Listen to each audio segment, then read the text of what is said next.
जिन लोगों की नींद मृत्यु के समान शांत और शिथिल होती है, उन लोगों का हर सुबह एक नया जन्म होता है। इसका अर्थ है कि जिस प्रकार मृत्यु के समय हमारी सांसें एकदम थम जाती हैं, उसी प्रकार नींद में अगर हमारी सांसें इतनी धीमी रफ्तार से चले कि किसी को पता ही ना चले कि हम सांसें ले रहे हैं, तो समझ जाइए कि आप योग निद्रा में हैं। योग निद्रा यानी कि आपकी नींद ही आपके लिए ध्यान बन चुकी है। इसके बाद आपको ब्रह्म मुहूर्त में जागने का प्रयास नहीं करना पड़ेगा।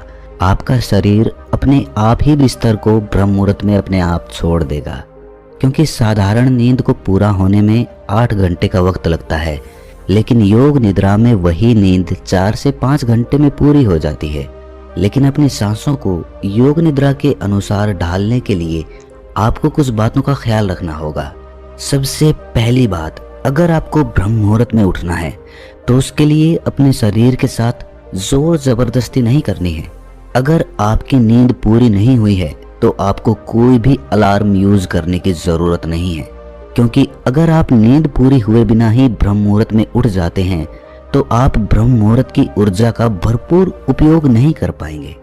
अगर ब्रह्म मुहूर्त में आपकी आंखें अपने आप खुलती हैं तो ही आप सुबह के ध्यान में गहरे प्रविष्ट हो सकते हैं।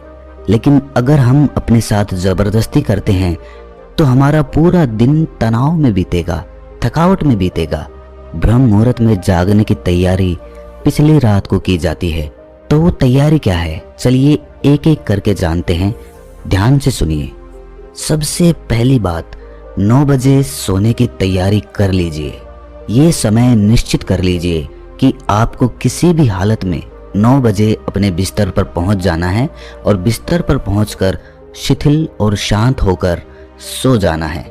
आपका दफ्तर दफ्तर में ही रह जाए, आपका व्यापार बाहर ही रह जाए। शयन कक्ष में आपके साथ कोई भी चीज या कोई भी विचार ऐसा ना आए जो आपको बाहर की तरफ लेकर जाए। कितना भी जरूरी काम क्यों ना हो, लेकिन एक गहरी नींद के मुकाबले कोई काम ज्यादा जरूरी नहीं होता। धन तो लोग कमा लेते हैं, लेकिन उस धन से एक रात की नींद भी नहीं खरीदी जा सकती। 9 बजे सोने की तैयारी 7 बजे ही शुरू हो जाती है। अगर आप सोचेंगे कि मैं 9 बजे सीधा बिस्तर पर जाकर गहरी नींद में चला जाऊंगा, तो ये आपका वहम है।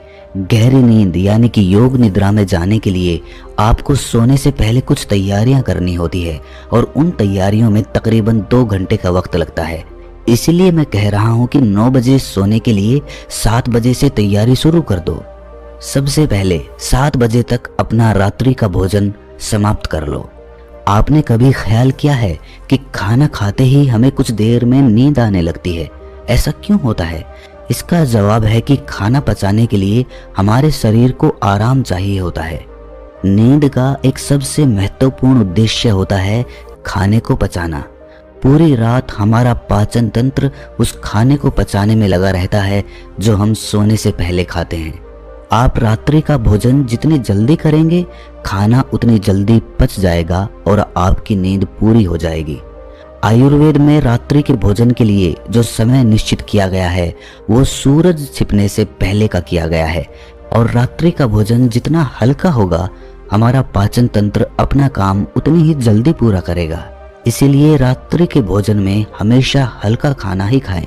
जिस खाने को पकने में जितना ज्यादा समय लगता है वो खाना उतना ही भारी होता है, और इसके विपरीत जिस खाने को पकने में जितना कम समय लगता है वो खाना उतना ही हल्का होता है। उदाहरण के लिए, रोटी को पकाने में ज्यादा मेहनत और ज्यादा समय लगता है, वहीं पर चावल को पकाने में कम मेहनत लगती है। इसके फलस्वरूप रोटी को पचाने में हमारे शरीर की ज्यादा ऊर्जा लगती है और वहीं पर चावल को पकाने में उससे कम ऊर्जा लगती है। खिचड़ी, चावल, उबली हुई सब्जी, ये सब हल्के खाने में आते हैं, और वहीं पर रोटी, घी, मांस, दालें इत्यादि भारी खाने में आते हैं, जिनको पचाने में हमारे शरीर की ज्यादा ऊर्जा और ज्यादा समय लगता है, जिसकी वजह से हमारी नींद की अवधि बढ़ जाती है। शरीर की अधिकतर बीमारियां इसी कारण से पैदा होती हैं कि हमें ये नहीं पता होता कि किस समय किस तरह का भोजन करना चाहिए। आजकल लोग जिम करते हैं, अच्छा शरीर बनाने के लिए अच्छी डाइट लेते हैं, अच्छा आहार लेते हैं, जो कि भारी होता है, तो वो शरीर को बलवान तो बना देता है, लेकिन शरीर में वो ऊर्जा, वो स्फूर्ति, वो ताजगी वो खत्म हो जाती है। शरीर का बलवान होने से ज्यादा मजा मन का आनंदित होने में होता है। ये बात तो सत्य है कि आदमी को स्वस्थ रहना चाहिए और उसके लिए व्यायाम जरूरी है, लेकिन उतना ही व्यायाम जिससे हमारा शरीर बहुत ज्यादा थके ना, या उसे बहुत ज्यादा आहार लेने की जरूरत ना पड़े। व्यायाम उतना ही होना चाहिए जिससे हमारे शरीर की ऊर्जा बढ़ती रहे, ना कि हमारा शरीर थक जाए। जब जिम करते हैं या ज्यादा कठिन व्यायाम कर लेते हैं तो नींद की अवधि अपने आप बढ़ जाती है, शरीर को ज्यादा आराम की जरूरत होती है और हम ध्यान को कर ही नहीं पाते। जो समझदार हैं वो ये जानते हैं कि शरीर को चाहे कितना भी बलवान क्यों ना बना लो, एक ना एक दिन वो मिट्टी में ही तब्दील हो जाएगा। और वहीं पर अगर हम अपने मन को समझ लेते हैं तो मन से समझने से बड़ा काम इस दुनिया में कुछ हो नहीं सकता है। मन को समझ लिया मतलब आपने अपने आप को समझ लिया, आपने अपने आप पर विजय हासिल कर ली। ये मजे की बात है कि हम आकर्षक शरीर इसीलिए बनाना चाहते हैं ताकि हम दूसरों को प्रभावित कर सकें। जिस प्रकार के विज्ञापन फिल्मों और समाज के द्वारा हमारे सामने पेश किए जाते हैं, हमारा मन उसी तरह काम करने लग जाता है। बचपन से हमने फिल्मों में आकर्षक शरीर वाले अभिनेताओं को देखा है और हमारे मन में उन्हीं की तरह एक आकर्षक शरीर बनाने की इच्छा जागृत हो जाती है। लेकिन वहीं पर अगर हमारा समाज हमारे ऋषि मुनियों की तरह मन को आकर्षक बनाने पे ध्यान देता तो शायद हम जिम की जगह ध्यान को ज्यादा महत्वपूर्ण समझते। खैर, अपनी बात पर वापस लौटते हैं। रात्रि का हल्का भोजन कर लेने के बाद आपको अपने शरीर को शिथिल करने की प्रक्रियाओं पर ध्यान देना चाहिए। 7 बजे तक आपने भोजन कर लिया, अपने दफ्तर के सारे काम खत्म कर दिए, अब आपके पास कुछ भी काम नहीं है। 7 से 9 बजे का जो समय होता है उसे हमें पूरी तरह से उपयोग करना चाहिए। अपने मन को शांत, शिथिल और विचार मुक्त बनाने की तरफ ध्यान देना चाहिए। इसके लिए गुनगुने पानी से स्नान करना बहुत ही सहायक सिद्ध होता है। गुनगुने पानी में नहाते हुए ये भाव अपने मन में पैदा करिए कि आज पूरे दिन की चिंताएं, पूरे दिन का गुस्सा, पूरे दिन की घृणा, पूरे दिन का परिश्रम, पूरे दिन की थकावट, पूरे दिन का तनाव अपने आप पानी के साथ आपके मन से धुल गया है। आपका मन एकदम खाली और निर्मल हो रहा है। ये भाव हमें नहाते हुए करना है। अगर आपके पास स्नान गृह में कोई टब है तो टब में लेटकर भी ये भाव पैदा किया जा सकता है। टब में लेटे लेटे अपने शरीर को शिथिल करते जाइए। शिथिल करने का सीधा सा तरीका है अपने मन में भाव पैदा करना, और भाव जितना प्रगाढ़ होगा उसका परिणाम उतना ही जल्दी मिलेगा। नहाने के बाद अपने आप को खाली रखिए, टीवी मत देखिए, किसी से बातचीत भी मत करिए, अपने आप को एकदम शांत करिए। जो बाहर की चीजें हैं, जो बाहर की वस्तुएं हैं, उन्हें बाहर ही छोड़ दीजिए, वो अगले दिन भी वहीं पर मिलेंगी। अपने शयन कक्ष में किसी अच्छी सी सुगंध का प्रबंध करिए, जो भी सुगंध आपको पसंद हो। आप किसी अगरबत्ती या धूप बत्ती का इस्तेमाल कर सकते हैं, या फिर आप किसी परफ्यूम का या रूम फ्रेशनर का भी उपयोग कर सकते हैं। इसके बाद कमरे की रोशनी को धीमी कर दीजिए और कोई शांत म्यूजिक लगाकर, कोई शांत संगीत लगाकर अपने बिस्तर पर लेट जाइए। ब्रह्म मुहूर्त में उठने के लिए किसी अलार्म का उपयोग मत करिए, बस अपने प्रभु से ही कहिए कि वही तुम्हें ब्रह्म मुहूर्त में जगा दे। उससे बड़ा जगाने वाला कौन होगा? वही एकमात्र है जो आपको जगा सकता है। अगर आपको सुबह 4 बजे उठना है तो आप उससे कहिए कि प्रभु, मुझे 4 बजे आप ही जगाने वाले हैं, आप ही सृष्टि के कर्ता हैं।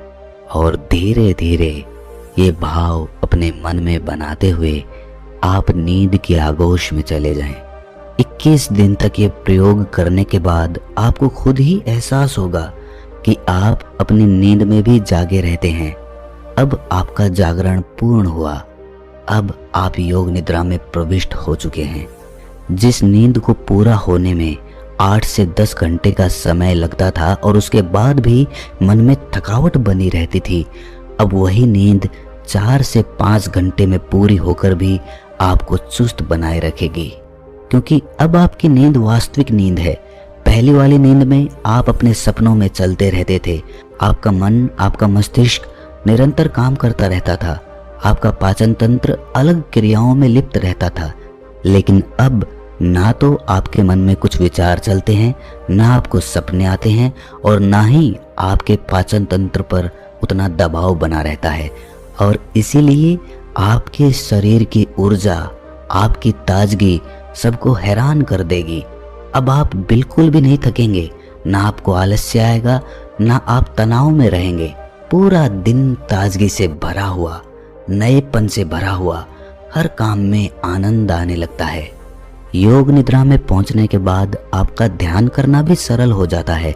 आप बहुत जल्दी और बहुत गहरे ध्यान में प्रविष्ट हो पाते हैं। रात को योग निद्रा लेने के बाद ब्रह्म मुहूर्त का ध्यान सबसे ज़्यादा लाभकारी होता है। इसीलिए ब्रह्म मुहूर्त में जागकर आधा या 1 घंटा ध्यान को ज़रूर देना। उसके बाद आप उस असीम सत्य को जानने में सक्षम हो पाएंगे।